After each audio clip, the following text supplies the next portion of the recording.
Hello, good morning. എല്ലാവർക്കും സുഖമല്ലേ? എൻ്റെ രാവിലത്തെ കുറച്ച് പരിപാടികളൊക്കെയാണ് കേട്ടോ. എണീറ്റിട്ട് കുറച്ച് നേരമായി, ഇപ്പോഴാണ് പുറത്തേക്ക് ഇറങ്ങിയത്. ഈ ലൈറ്റ് അമ്മച്ചി രാവിലെ വെളുപ്പിന് എണീക്കുമ്പോൾ ഇടുന്നതാണ് കേട്ടോ. ഇതെവിടെ നിന്ന് വന്നു?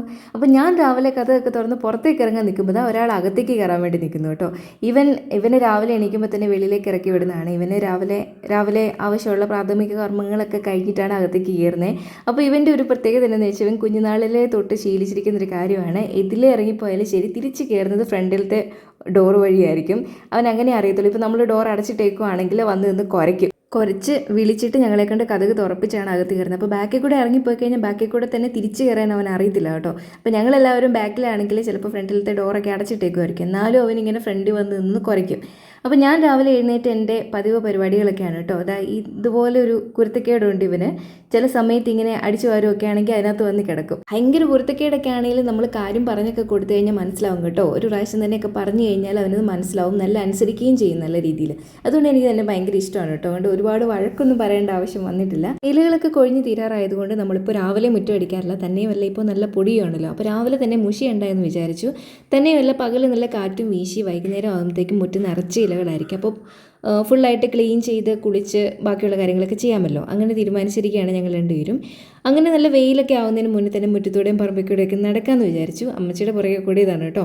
അങ്ങനെ നടന്നപ്പോഴാണ് കാന്താരിയുടെ നല്ല മുളകൊക്കെ പഴുത്ത് കായ്ച്ച് നിൽക്കുന്നത് കണ്ട്. അതുകൊണ്ട് അതൊക്കെ ഒന്ന് പറിച്ച് അമ്മച്ചിക്ക് കൊടുത്തു. നമ്മളിവിടെ ഇങ്ങനെയാണ്, ഇത് തന്നെയാണ് കേട്ടോ ഉപയോഗിക്കുന്നത്. അധികമുള്ളത് കൊടുക്കാറുമുണ്ട്. അങ്ങനെ പതുക്കെ പറമ്പിലേക്ക് ഇറങ്ങി കേട്ടോ. ഇത് അമ്മച്ചിയുടെ അപ്പച്ചയുടെയൊക്കെ കൃഷി പരിപാടികളാണ് കേട്ടോ. ഇത് തക്കാളിയുടെ തൈ പാകി മുളപ്പിച്ച് വെച്ചിരിക്കുന്നതാണ്. ഇത് ചീരത്തൈയാണ്. പിന്നെ കുറച്ച് പയറും കാര്യങ്ങളൊക്കെ ഉണ്ട്. നമുക്കിവിടെ റബ്ബറായിരുന്നു കേട്ടോ ഉണ്ടായിരുന്നത്. അതുകൊണ്ട് നല്ല കാര്യമായിട്ട് പച്ചക്കറി കൃഷിയൊന്നും ഇല്ലായിരുന്നു കേട്ടോ. കാരണം വെച്ചിട്ട് കാര്യമില്ല, ഷെയ്ഡ് കാരണം ഒന്നും അങ്ങനെ കാര്യമായിട്ട് പിടിച്ചു കയറി വരാറില്ലായിരുന്നു കേട്ടോ. അപ്പോൾ ഈ അടുത്താണ് റബ്ബറൊക്കെ വെട്ടിയത്. അപ്പോൾ പറമ്പൊക്കെ വൃത്തിയാക്കിക്കൊണ്ടേ ഇരിക്കുന്നേ ഉള്ളൂ. കൃഷിയോട് എനിക്കിങ്ങനെ കാര്യമായ താല്പര്യമൊന്നും ഇല്ല കേട്ടോ. അത് അമ്മച്ചി പറമ്പിൽ കൂടെ നടന്ന് ബാക്കിയുള്ള മുളകും ഒക്കെ പറിച്ചെടുക്കുന്നുണ്ട് കേട്ടോ. രാത്രി നല്ല മഞ്ഞ് വീണ് പുല്ലൊക്കെ നനഞ്ഞു കിടക്കുന്നുണ്ട്. ഞാൻ അങ്ങോട്ട് പോയില്ല കേട്ടോ.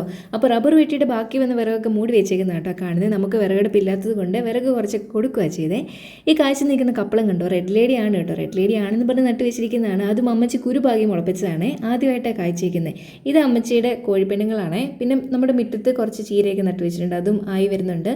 പിന്നെ ഇതൊക്കെ അമ്മച്ചിയുടെ കൃഷിയും കാര്യങ്ങളൊക്കെയാണ് കേട്ടോ. ഞാൻ ചെറുതായിരുന്നപ്പോൾ ഇഷ്ടത്തോടെ അപ്പച്ചയുടെ അമ്മച്ചിയുടെ ഒക്കെ കൂടെ ഇതൊക്കെ ചെയ്യുമായിരുന്നു കേട്ടോ. പിന്നെ വലുതായി നമുക്കൊരു പ്രൊഫഷനൊക്കെ ആയി വന്നപ്പോൾ പറമ്പിനോടും കൃഷിയോടും ഉള്ള ഒരു കണക്ഷൻ അങ്ങ് പോയി. ഇപ്പോൾ ഇതൊക്കെ കുറവാണ് കേട്ടോ. മുമ്പ് മത്തനും കുമ്പളവും പയറും പാവയ്ക്കും കോവയ്ക്കൊക്കെ ആയിട്ട് രണ്ടുപേരും പച്ചക്കറികളൊക്കെ വീട്ടിലെ ആവശ്യം കഴിഞ്ഞ് കടയിലും കൊടുക്കുമായിരുന്നു.